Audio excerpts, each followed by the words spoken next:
and the frontman are so dramatic, the pink guards bring player 456 coffin back to the burial area. He begs them to kill him too since he is so distraught. Obviously, he doesn't receive a response, and he is confined to his hands when he is not participating in the activities. According to what the other players told him, Daeho, our player 388, had the weapons but was too afraid to return to assist the other revolting players. Though completely insane at first, this piques Ji-Hun's interest, and he transforms into a seriously dangerous individual. He frightens Daeho just by staring at him. Lee Jung-jae's acting chops were on full display in this episode. He had to convey every emotion, including fury, just through his expressions. He was absolutely superb at it.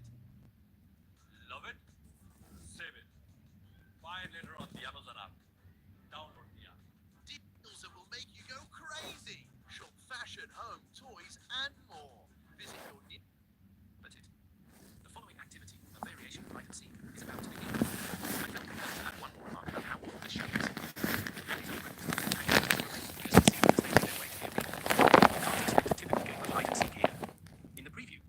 Select a color as they approach the gumball machine. The color signifies the team they're representing, red or blue. While the blue squad takes cover, the red team must seek them out. Within the next 30 minutes, they must locate and eliminate one blue player. In order to conceal and locate the escape, the blue players are given keys to open doors. Knives are given to the red players. This is the reasoning behind the episode's title, Keys and Knives. We will eliminate the red team member if they are unable to eliminate even one. The term at least is also crucial. More can be eliminated by them. Also, the red team is unable to engage in mutual attacks. Anyone can switch teams before the game begins if they so desire. Despite his best efforts, Daeho is unable to find somebody to swap places with him and instead draws blue. The fact that Ji-Hun, who is clearly interested in him, draws red further adds to his problems. Their defeat was caused by player 388. The scene where Jongdae, the elderly man, and player 100, attempted to swap teams by approaching player for 56 was rather amusing. His appearance was amusing to me. And the audacity of that elderly man. The thought of player 124 enlisting player 333's help is terrifying to me. Something terrible seems like it might happen as a result of this. Myung Ji-I did tell Junhee to stay hidden and that he would locate her after everything had passed. Wait and watch to see if he follows through. No one should look up to Namju, but particularly someone with Myung Ji-I's many moral issues. With an irate expression on his face, Ji-Hun holds the knife and says, "It's your fault" at the end of the episode. The red team must now attack the other teams. Player 456 needs to be cautious because his target is obvious. There are other plots unfolding, but we'll begin with No-Yul, the pink guard. There is still hope for Gyeong-suk, player 246. As we seen in Season 2 of Squid Game, No-Yul was very careful to aim his shot at a spot where he wouldn't die. She pretends to be helping him by acting as he is dead before using the scanner to murder him. Even though the organ trafficking rings guards trust her, she betrays them. The only one she can't kill is the doctor, whom she orders to treat player 246. Problem at all, lady. Gyeong-suk is able to use her blood since it is type O. Captain Park is actually an agent of the frontman, according to Detective Hwang Junho and Mr. Choi. The news of the drone operator's death reaches the employer through his phone. A second one is being sought after so that they may continue searching for the island that hosts the games. He is advised by the frontman to persist in his efforts to dissuade them. Kill everyone if he fails. Everyone, even the police captain. The detective is unwilling to acknowledge that Mr. Choi is beginning to question Captain Park's veracity. After restocking on pilots, the crew takes to the skies once more. However, Mr. Choi is staying behind this time to investigate. The second episode of Squid Game Season 3, titled The Starry Night, focuses on a brutal hide-and-seek game where players are divided into blue and red teams, with the red team armed with knives. The episode features multiple shocking deaths of major characters, including Hyun, who sacrifices herself for her friends, and Young-sik, who is killed by the guards after his mother tries to save him. The production design is, as usual, immaculate, with a claustrophobic and surreal arena featuring a maze-like structure and an MC Escher-inspired well. The blue team must find keys to escape, adding a layer of complexity and forcing them to work together, creating tension and high stakes. Song Ji-Hun, a character who was expected to rise above the fray, gives into his baser instincts and kills Daeho in a brutal fight. The episode explores themes of morality and survival, as characters are forced to make impossible choices in a high-stakes environment. The episode also includes the death of Seon Na-yo, the shaman, and a subplot involving No-Yul's actions to protect Gyeong-suk. The recap focuses on Season 2, Episode 3 of Squid Game, titled It's Not Your Fault, highlighting the emotional intensity and brutal games. The episode features a vote where players must decide whether to leave the game with a large sum of money, with Jim Jae becoming the voice of reason and empathy. Jim Jae's plea to the players to vote to leave, especially for Junhee and her baby, is a central emotional moment, showcasing her self-sacrificing nature. Ji-Hun, still reeling from the previous game, is helped by Jim Jae to remember why he's in the game, leading to a promise to help Junhee and her baby. Jim Jae's suicide shocks the players, and her performance is praised, while Ji-Hun is spurred to action, ready to help Junhee and her baby. The episode introduces the jump rope game, a cruel and simple challenge that tests the players, with Minitsu's cruel actions leading to Samju's demise. The episode ends on a cliffhanger, with Ji-Hun helping Junhee and her baby, and the next player pushing another into the pit, leaving the audience eager for the next episode. Since the games are essentially for the VIPs, they play a significant role in these presentations. They have a crucial metaphorical purpose, but their cartoonish appearance is distracting. Their English is unnaturally stiff and stilted, yet they all speak it. The two sincere and devastating monologues delivered by Kang Ae-sim in a single episode were light years ahead of the gruff and uncomfortable performances given by the VIPs. Perhaps the director failed to capture something important, or perhaps the VIPs simply felt foolish in their gilded eyes, wide shut masks, and black tie attire while they watched the sports. Some intuition told me something wasn't right. The rebel guard Noyul is preparing to depart the island with Gyeong-suk, whose life she saved in the last episode. I urge everyone who wishes to depart from this domain to read Noyul, despite its seriousness and difficulty. She claims she may make things difficult for her boss now that the VIPs are here, so she implores, threatens, and begs him to let her and Gyeong-suk escape on a boat. Last but not least, we revisit Junho's quest to find the island hosting the Squid Games. After a fruitless search, he finally locates the site where the frontman shot him from a precipice at the end of the first season. The island must be close by. Captain Park is attempting to divert Junho away from the island while still serving the frontman. He is being pursued by Choi Woo-suk on the mainland. Woo-suk breaks into Captain Park's dilapidated shack, where he encounters a vicious dog and what appears to be a silent alarm. Immediately thereafter, the cops arrive. The Squid Games are somehow linked to Captain Park, as Woo-suk discovers before they accept him. Titled 222, features a brutal jump rope game that mirrors the Glass Bridge Challenge from Season 1, with players facing deadly consequences for timing errors. The episode highlights the increasing cruelty among the players, with some resorting to pushing others to their deaths to survive, showcasing the show's exploration of human nature under pressure. The episode sees the death of Junhee, one of the last remaining characters worth rooting for, adding a layer of bleakness to the narrative and emphasizing the show's dim view of human nature. Jae-han's moral compass is tested as he confronts the frontman, who offers him a deal to eliminate the remaining players, save the baby, and win the prize money, forcing him to make a difficult choice. The frontman's actions and motivations are explored, revealing a potential sense of shame and a desire to corrupt Jae-han, further complicating the moral landscape of the game. Subplots involving Junho's investigation and Noyul's internal conflict add depth to the episode, hinting at potential alliances and betrayals that could impact the outcome of the games. The VIP's portrayal continues to be a weak point, with unconvincing acting and awkward dialogue, detracting from the show's overall message, while the episode sets the stage for the final game with a shocking twist. The episode continues the show's descent into moral relativism with another deadly game. Jae-han receives a dagger and a suggestion from the frontman to kill the other players, but his inherent decency prevents him from doing so.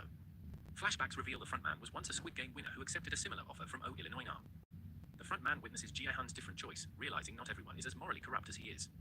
Rebel guard Noyul confronts the foreman to erase Gyeong-suk's records, leading to a tense fight. Noyul ultimately defeats the foreman in a satisfying turnaround. The episode focuses on the final Squid Game, where remaining players must push someone to their death from towers shaped like a square, triangle, and circle to proceed, with survivors splitting the prize. The games highlight the participants' willingness to betray each other for survival, mirroring the VIP's desire to justify their own behavior. The episode quickly develops the personalities of the final players, including the cruel 203, the scared 039, and the pragmatic 353 and 336. The group turns on the vulnerable Minitsu, and Myung-ji, the baby's father, initially seems hesitant to protect his child. Myung-ji ultimately protects the baby but reveals a ruthless side, eliminating player 100 to increase the prize money. Jae-han passes away in the very last round of the game. Along with Myung-ji and the baby, he reaches the final tower. Even though Myung-ji begs Jae-han to give him the baby, Jae-han refuses because he fears Myung-ji will murder his own child. In the ensuing conflict, Myung-ji meets his demise. There was no sacrifice for this tower in Myung-ji's death because neither man pushed the button that started the round. Jae-han must make the terrible decision of killing the baby and living or dying so the baby can survive. His choice of the latter surprises the VIPs. He held the baby and glared them down, even though they thought he was going to kill the baby. Even though he can't see them, he knows they're in their viewing room, watching with disinterest. Once he does that, he stops looking at them. His following words are directed towards us, not at them. He lays the baby down on the floor and loves her. He turns to face the camera and utters, "We are not horses. In the end, we're just human." Then, player for 56, the player representing the game's intended audience, dies. By sacrificing himself for the baby, Jae-han is making a humane choice. No matter how frail a person may be, in his view, they are all precious and deserving of protection. Even if it means his own death, he refuses to observe the rules set down for the VIPs. After trying to persuade Jae-han for the past 2 seasons that saving lives isn't worth it, the frontman is very disturbed by Jae-han's decision. Player for 56, do you still believe in people? He asks Jae-han in episode 4, after he reveals his identity. As soon as Jae-han chooses his last choice, In-ho receives his reaction. Arriving on the island shortly after Jae-han sacrifices himself is the Korean Coast Guard. After rescuing player 246 from the pink soldiers pursuing him, Junho sent them there. The island's location was revealed to him. Upon learning that the Coast Guard has arrived, In-ho gives the order to depart the island. A 30-minute countdown to the facility's explosion is subsequently initiated by him. He needs to destroy the evidence. As expected, the powerful get away. Meanwhile, with the skyscraper in his sights, Junho searches for his brother. Want to do all your shopping in just 15 minutes? Here's how. See, noon minute. His brother. In round 6, he enters the VIP watch room at the same moment as In-ho reaches the top of one of the towers to retrieve the baby, whose real name is player 222. He also happens to be the game winner. Junho opens fire on the glass barrier separating the VIP observation deck from the playing field. This catches In-ho's eye. Junho aims the rifle toward his sibling, but he is unable to fire. In-ho is expecting a child. Unlike In-ho, Junho probably has no intention of killing his brother. Why, he instead shouts, "Why did you do it?"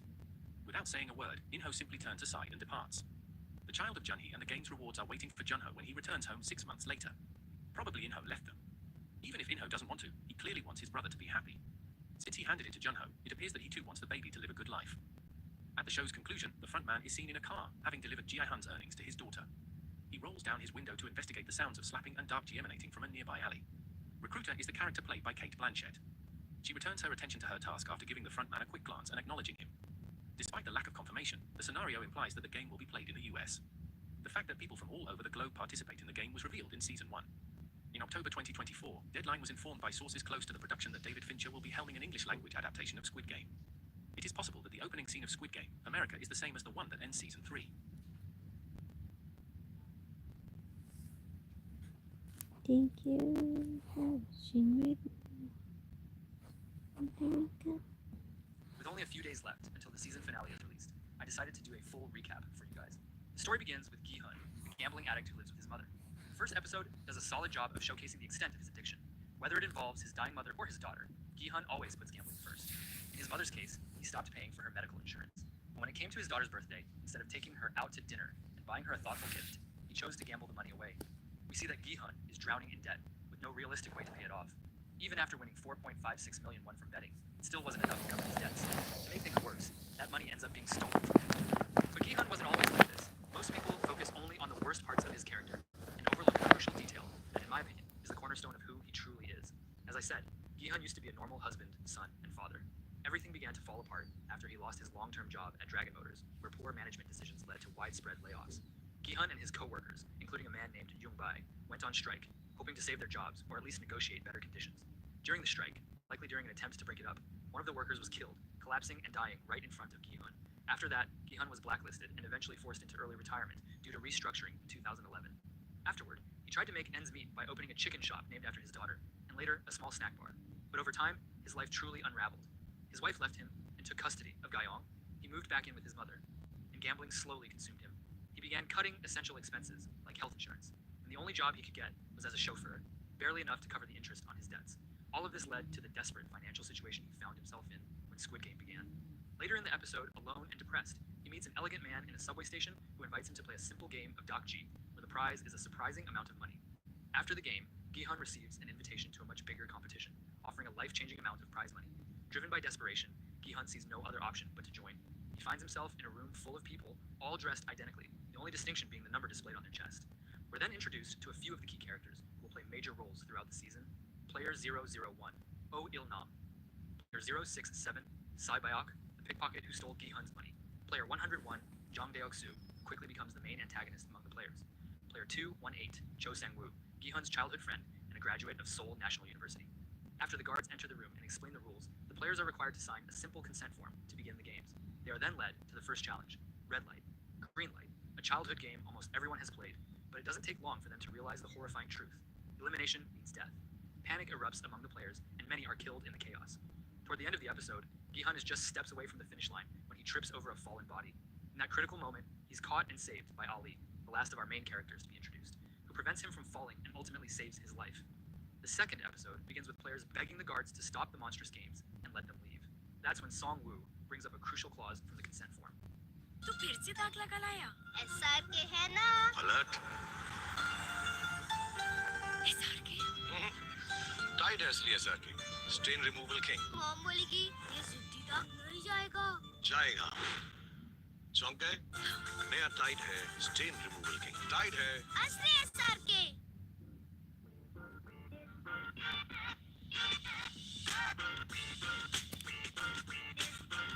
Crucial clause from the consent form. If the majority of players decide to leave, the game will be terminated. A vote is held, but before that, the guards reveal that each eliminated player has added 100 million won to the prize pool. That announcement shifts the entire mood of the room.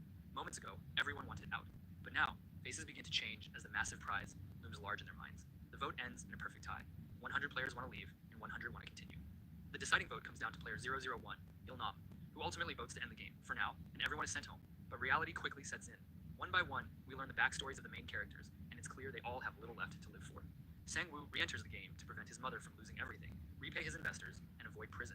Sae-byok, who grew up as a thief, needs the money to rescue her family from North Korea. Ali, an undocumented immigrant, stole from and assaulted his boss out of desperation.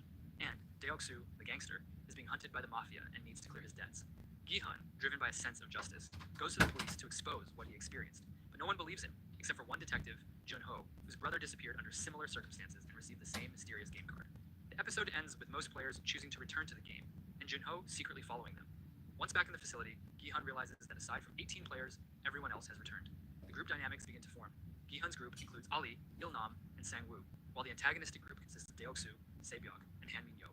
Se-byok manages to sneak out and gather intel about the next game, which she shares with Sang-woo.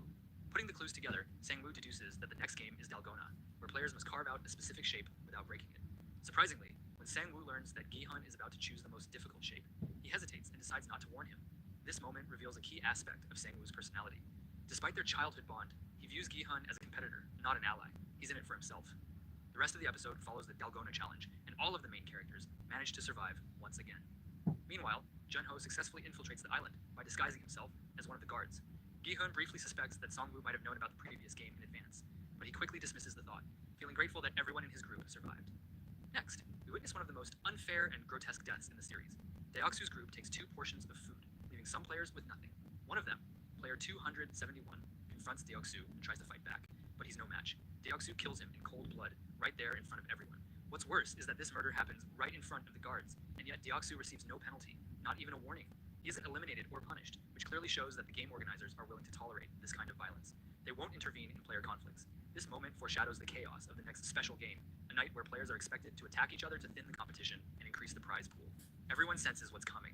As a result, the players prepare for battle, building makeshift defenses. Gi-hun's kind nature shines through once again as he invites Se-byok to join his group. He knows she has bad blood with Deok-soo and that he might try to kill her during the night. But by accepting her into the group, Gi-hun also makes himself a target of Deok-soo's team.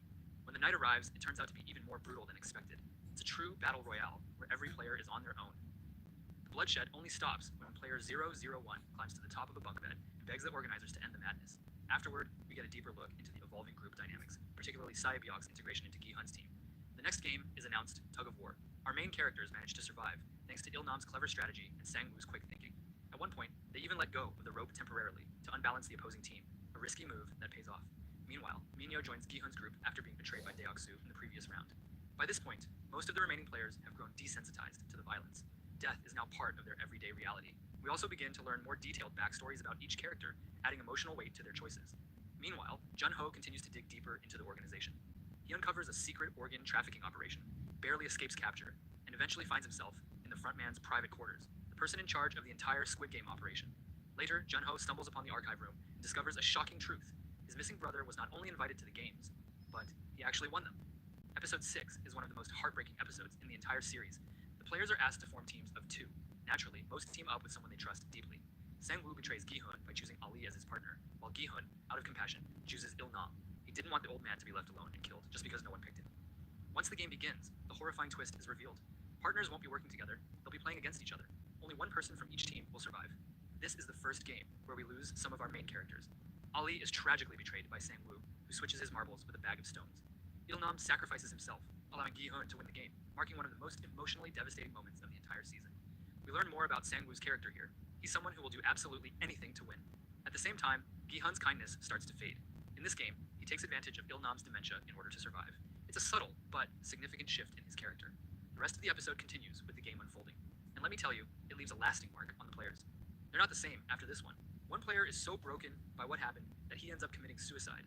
He had been forced to play against his own wife. Meanwhile, the frontman discovers that there's an intruder on the island and begins hunting him down. We're also introduced to the true masterminds behind the games, the VIPs. They're a group of ultra-wealthy elites who enjoy watching these deadly contests and bet on the lives of the players as if they were horses. We see them lounging, drinking, and joking freely as they gamble on people's lives with zero remorse. At the same time, Junho abandons his disguise as a guard and manages to capture one of the waiters from the VIP room. He then infiltrates the VIP lounge, recording everything in an effort to gather evidence to expose the operation. The 5th game is introduced, and players are asked to choose a number between 1 and 16. Gi-hun initially tries to take the first number, but when another player desperately begs him for it, he gives it up and takes the last spot instead. That decision ends up saving his life, because next up is the glass bridge game. And let's be honest, there's virtually no chance of surviving that one if you go first. Even with all the plot armor in the world, starting early in this game means certain death. Only 3 players make it across, Sang-woo, Se-byok, and Gi-hun. But just when you think the danger is over, something unexpected happens. As the timer hits 0, the entire bridge explodes, and a shard of glass critically wounds Se-byok.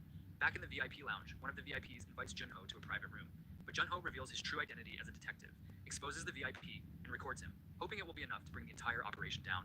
The front man finds out about this, but Junho manages to escape using diving equipment. Unfortunately, without knowing where he is or how far the next island is, he ends up returning to the game island, where he is now being hunted. In the following episode, we learn just how bad Saebyok's injury really is. It's clear she doesn't have much time left. The 3 finalists are given a fancy dinner before the final game, but this is the episode where we witness the darkest side of human nature. That night, Sang-woo cold-bloodedly murders Saebyok while she's injured and unable to defend herself. He does it out of fear that she and Gi-hun would vote to end the game. What makes it even more heartbreaking is that Gi-hun had planned to kill Sang-woo first, knowing something like this might happen, but Saebyok stopped him, saying, "You're not like this." Meanwhile, Junho is eventually caught by the front man and his team. And then comes the most shocking twist of all. Junho's missing brother is not only alive, he is the front man, the person running the entire operation. Their reunion ends tragically, with Inho shooting his own brother, who then falls into the sea. In the final episode of the season, we witness the dramatic confrontation between Gi-hun and Sang-woo. And once again, Gi-hun's true nature shines through. He is just one step away from winning the games. But instead of claiming victory, he decides to stop. He invokes clause number 3 of the agreement. If the majority of players vote to end the game will be terminated. Hearing this, Sang-woo realizes what Gi-hun is about to do. Knowing Gi-hun would never finish the game while he's still alive, Sang-woo takes his own life. It's his final act of sacrifice. He's already lost everything, and he entrusts Gi-hun with one final task, to take care of his mother. With that, Gi-hun becomes the winner of Squid Game. But at what cost? Even with 45.6 billion won, Gi-hun is more broken than when he was in debt. He returns home only to find his mother has passed away and his daughter has moved overseas. His childhood friend died in front of him. He's witnessed the death of 438 people. He is shattered. Gi-hun is so depressed, he doesn't spend a single one of his prize money. That's when he receives another Squid Game invitation. And when he accepts it, he uncovers something truly shocking. Il-nam, player 001, his closest friend in the games, the man who appeared to sacrifice himself for Gi-hun's survival, was actually the mastermind all along. He created the games for his wealthy clients and participated in them as a player simply for the thrill. Tired of regular cleaners? Switch to Urban Company's cleaning subscription. Choose the durations and days required. Same cleaner, same time, every time. Urban Company's cleaning subscription. Book now.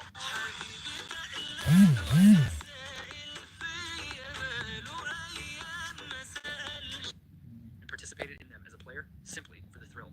What follows is one of the most thought-provoking conversations in the series. Il-nam questions humanity itself, whether it deserves to be saved. To settle the question, he proposes one final bet. It's Christmas Eve, and they both see a homeless man outside, freezing in the cold. Il-nam bets that no one will help him before midnight. If someone does, Gi-hun wins. If not, Il-nam wins. As the clock strikes midnight, someone finally helps the man. Gi-hun wins the bet. But Il-nam dies moments before that, never seeing the outcome. Still, it's symbolic. His death could signify the death of ignorance and cruelty, while the timing, on Christmas Eve, represents the rebirth of hope, a time when people strive to be better. This moment reignites something in Gi-hun. He decides to finally live, and makes plans to fly to the US to see his daughter. But on his way to the airport, he sees something that freezes him in place. The same recruiter from before, playing Dokji with a new contestant. In that moment, Gi-hun realizes the horrifying truth. The games never stopped. They're still being played. Every year, more people are being dragged into this nightmare. That moment changes everything for him. He turns around, deciding that he can't walk away. His new mission in life is to stop the games once and for all. Season 2 begins with a completely transformed Gi-hun. He's no longer the naive man we met in Season 1. He's determined, methodical, and hell-bent on shutting down the Squid Game. His first goal, find the recruiter. He even pays his former loan shark an enormous amount of money to walk from subway station to subway station across the city, hoping to track him down. The main focus of this first episode is Gi-hun's survivor's guilt. It's what has driven him for the past 3 years, an obsession to find the man who dragged him into this hell. And then, just as it seems he might be running out of leads, the recruiter finds him. Another popular theory that Season 2 confirms is the fate of Junho. As it turns out, he survived. After being shot by his brother and falling into the ocean, a fisherman found him drifting and saved his life. In the final part of the first episode, we witness a fascinating game between the recruiter and Gi-hun, an old-fashioned Russian roulette match. Gi-hun wins with the final bullet. This scene isn't just about survival, it's about resolve. Gi-hun could have taken the gun and killed the recruiter on the spot, but he didn't. Instead, he chose to prove him wrong, to beat him at his own game. This was Gi-hun showing that he's not afraid, and more importantly, that he refuses to become like them. In episode 2, we finally get the long-awaited reunion between Junho and Gi-hun. Junho has been demoted to a street officer, but he doesn't care. His only mission is to find the island and confront his brother, the frontman. For the last 3 years, he and the captain who saved his life have been combing through possible island locations, determined to uncover the truth. The reunion happens after Gi-hun receives a speeding ticket. Junho recognizes him immediately, but what's most surprising is that Junho chooses not to reveal to Gi-hun that the frontman is actually his brother. That secret remains buried, for now. Meanwhile, Gi-hun uses the invitation card given by the recruiter to set up a meeting with the frontman. He's been preparing for this confrontation for a long time. He spends a massive amount of money on black market firearms and hires a private mercenary team. He even implants a tracker under his skin, ensuring his team can monitor his every move in case things go south. In this episode, we're also introduced to a new character's backstory. At first, we assume she's a player. She works as a mascot in a theme park, and there's an emotional moment where a young girl gives her a gift. We learn the woman is searching for her own child, which explains why she was so moved by the encounter. Tragically, the little girl has a severe illness and needs a transplant to survive. But the real twist comes at the end of the episode. This woman isn't a player. She's actually one of the guards. This is especially interesting because of the many fan theories around how guards are selected. The most popular one suggested that guards are the people who chose the red envelope in the Didakji game. But this twist debunks that theory completely. We also learn more about In-ho's backstory. Years ago, he donated a kidney to his younger brother, Jun-ho. Later, he accepted a bribe, not out of greed, but because his wife needed a transplant, and he was desperate. That decision got him kicked out of the police force, and after his wife passed away, he vanished, only to return as the frontman. The episode ends with Gi-hun getting into a limo and speaking with the frontman over a pig-shaped phone. All of Gi-hun's plans, to tail the car, to ambush the frontman, fail. Desperate, he makes a bold request, to be allowed back into the game. The frontman agrees. Episode 3 opens with Gi-hun waking up in the same dormitory where all his nightmares began. Immediately, we get a chilling exchange with player 044, Seon-yo. She says to him, "I see the wandering souls trapped with you, unable to rest in death. You didn't come here of your own volition. Those vengeful souls dragged you here. Your fate is decided." And the scary part is, we know it's true. We then see a familiar scene. Players being shown their deaths, just like in Season 1. But there's a crucial difference in the new consent form. Players are now allowed to vote after each game. The prize money earned up to that point would be distributed equally among the remaining players. This is a massive shift from Season 1, where if players voted to end the game, the money went to the families of the deceased. The new rule changes the power dynamic, and we'll soon see exactly why In-ho implemented it. We're introduced to the main characters of this season's game. Player 120, Hyunju. Player 230, Thanos. Player 333, Myunggi. Player 222, Junhee. Player 100, Im Jong-dae. And player 007, Young-sik, who enters the games alongside his mother, Guillaume-ja, player 149. The central conflict this season revolves around a bitter rivalry between Myunggi, Thanos, and Namgyu. Myunggi was once a popular YouTuber who promoted a cryptocurrency that turned out to be a scam. Many people, including Thanos and Namgyu, lost their entire life savings because of him, which sets the stage for the inevitable confrontation between them. On the way to the playfield, Gi-hun is shocked to run into his old gambling partner, Jung-bai, who's also a contestant. Jung-bai says he thought Gi-hun was dead after vanishing for years. Unsurprising, given Gi-hun's disappearance following the events of Season 1. Gi-hun quickly tells him to stick close and follow everything he says. Gi-hun still believes he can be rescued because of the tracker implanted in his body. Meanwhile, Jun-ho and his team are actively tracing that signal, only to find out it's a dead lead. Gi-hun realizes the worst. The tracker has been removed. With no hope of outside help and his experience from Season 1 kicking in, Gi-hun takes immediate action. He rushes ahead of the other players, warning them that the game is real and any disobedience will lead to their death. Most players, including his own friend Jung-bai, think he's gone insane until the first gunshot is fired. A player is killed and panic erupts. Chaos follows and many people die in the confusion. We see a powerful callback to Season 1. Gi-hun tries to help another player who trips and nearly falls, but at the last moment, Hyunju saves Gi-hun instead.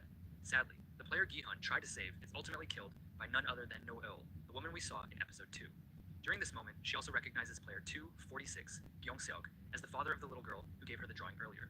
An emotional thread that adds complexity to her character. Back in the dorm, we see yet another haunting parallel to Season 1. Players begin begging for their lives, asking to end the game.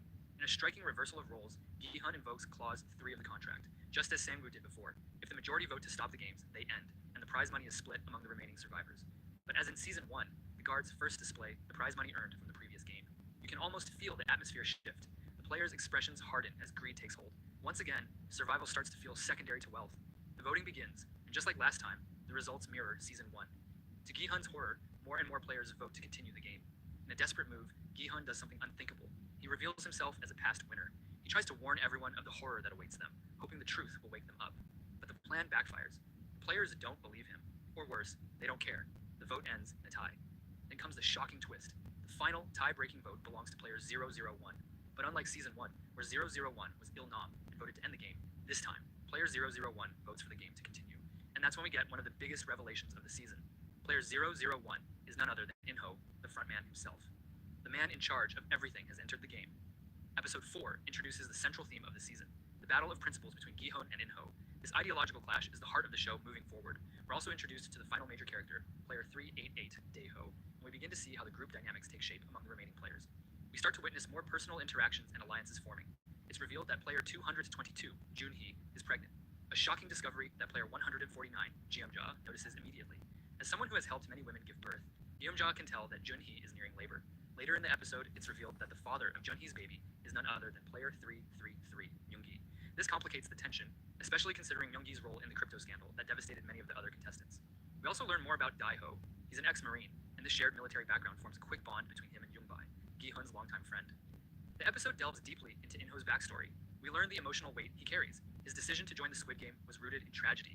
His wife was terminally ill, and he learned too late that she was pregnant. Tragically, he lost them both. We see how sensitive he still is about this when he lashes out violently after Thanos makes an offhand remark about taking care of one's child.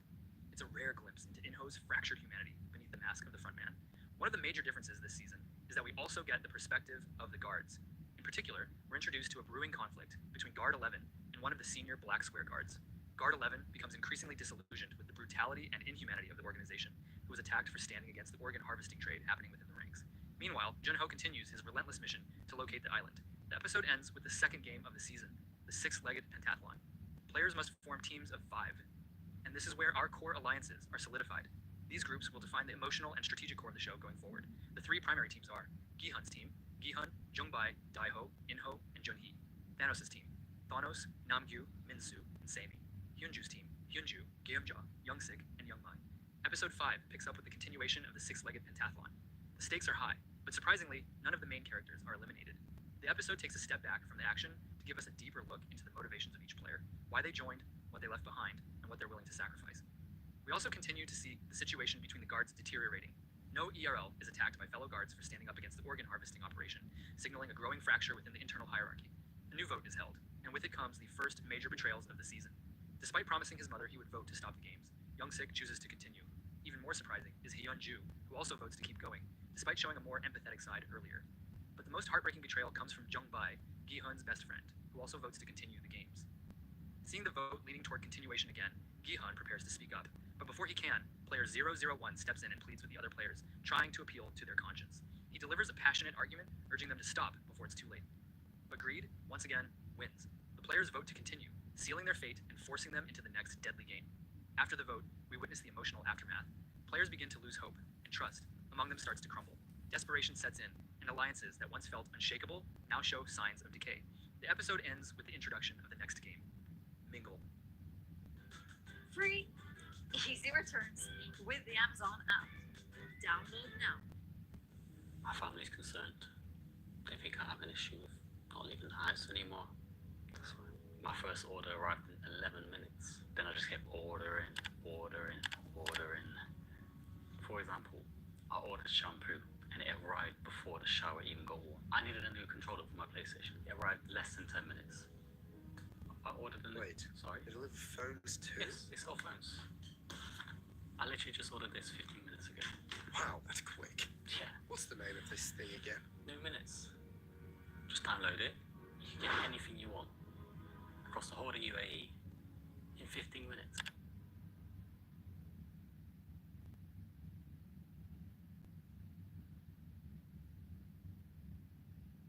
Mingle. In this chaotic challenge, players are spin around on a carousel, and once the music stops, they must quickly form teams based on specific player numbers and race into designated rooms. Failure to team up correctly results in instant elimination. Episode 6 opens with the full execution of the Mingle game, and it's easily one of the most chaotic and emotionally charged challenges yet. Tensions explode and betrayals rise to the surface. One heartbreaking moment comes when Youngsik betrays his mother, Geumja, abandoning her in the chaos to save himself. Luckily, Geumja is rescued at the last second by Inho and Gi-hun, but the damage to her relationship with her son is irreversible. But no chaotic game ends without tragedy. This time, it's Youngmi who doesn't make it out alive. Her death devastates Hyunju, who directly blames player 333, Myunggi. Another betrayal unfolds between Minsu and Sami. Despite Sami constantly defending Minsu from bullies, he turns on her, choosing to abandon her in favor of teaming up with Thanos and Namgyu. Meanwhile, another shocking moment occurs during the game. Inho is forced to kill a fellow player, right in front of Youngbai. Though the act is arguably justified as the only way to survive, the sight of it changes something in Youngbai. His perception of player 001, and possibly of the entire game, begins to shift. At the same time, Guard 11 continues his silent rebellion, keeping close watch on player 246, Gong Seok, the father of the girl who once gave Nodal the drawing. Meanwhile, Junho makes a breakthrough in his investigation. He locates an island that matches some of the clues and dispatches a drone for surveillance. The drone spots a hidden door in the forest. Thinking they've finally found the Squid Game facility, Junho and his team head out to investigate. But it's a trap. When one of his team members attempts to open the door, a massive explosion is triggered. A new vote takes place, and surprisingly, it ends in a perfect tie, 50 to 50. In this case, a new vote would occur the next day, and we see the tension growing between the two sides. When they receive their meal, Gi-hun notices that the guard included a fork, which is unusual for the type of food being served. Based on his experience from Season 1, Gi-hun realizes that the final game is approaching, and that night, a bloodbath could erupt. But the fight begins even sooner than Gi-hun expected. It starts in the bathroom when Thanos bullies Min-soo into changing his vote. However, Myung-gi steps in to defend Min-soo, and a massive fight breaks out. The result? A shocking outcome. Myung-gi kills Thanos at the end of the episode. The final episode of the series begins with the aftermath of the bathroom fight.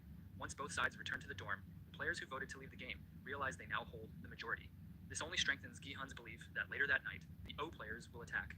Then, Gi-hun makes a shocking decision. He doesn't share his suspicions with all the red players. Instead, he tells only his small group about his secret plan, a full rebellion. And that rebellion nearly succeeds, if it weren't for a few betrayals. The final episode reveals some surprising character traits about Daeho, who is shown suffering from PTSD. He volunteers to return to the dorm and retrieve ammunition. But due to his trauma, he freezes in fear and never comes back. When Daeho fails to return, Hyunju goes in after him. This decision ultimately saves both their lives, as they obey the game organizer's order to the rebels. Drop your weapons and return to the dorm. Even though it wasn't part of their original plan, the two players still followed the rule. In-ho finally reveals his true nature and betrays Gi-hun, but he does it in a masterful way, never revealing his identity. He tells Gi-hun that they'll outflank the guards, but at the very moment the players prepare to shoot, In-ho shoots them in the back instead. Then, speaking to Gi-hun through the walkie-talkie, he fakes his own death. After that, he resumes his role as the frontman. The rebellion is crushed. Jungbae is killed right in front of Gi-hun, while Gi-hun is left alive, to live with the consequences of his actions. All the other rebel players are executed. The last thing we learn from the season finale is that Captain Park was a traitor all along. He had been working for the organization the entire time. He gets caught sabotaging a drone by one of Jun-ho's men, and Captain Park kills him by pushing him overboard. I think this sums up the whole series and gives you all the key info needed for Season 3. I didn't want to make this video too long. It already ended up way longer than I expected, so I only included the main elements here. For more detailed analysis and what to expect in Season 3, please check out my other videos. If you could have one meal for the rest of your life, what meal would it be? Chicken biryani. Chicken what? This is Indian food. Chicken biryani. For breakfast, lunch, dinner. This is lunch and dinner. So you have to have this only one meal for the rest of your life. No, not this one. Not this one. Which one? Many. No. The question is you can only have one for whole life. Yes. Chicken biryani.